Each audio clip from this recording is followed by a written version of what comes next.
Great to see the community in California rallying together to help people evacuate cherished items from their homes.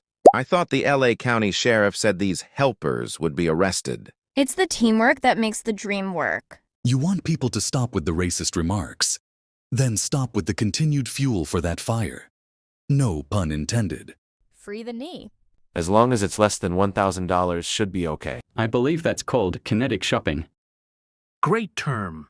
I don't agree with looting at any time, but if that is fire-stalking the house they brought out the TV out off, then I prefer they had it than it burnt in fire. Rewarding criminals incentivizes people towards criminality. Don't they shoot looters anymore? Bruh.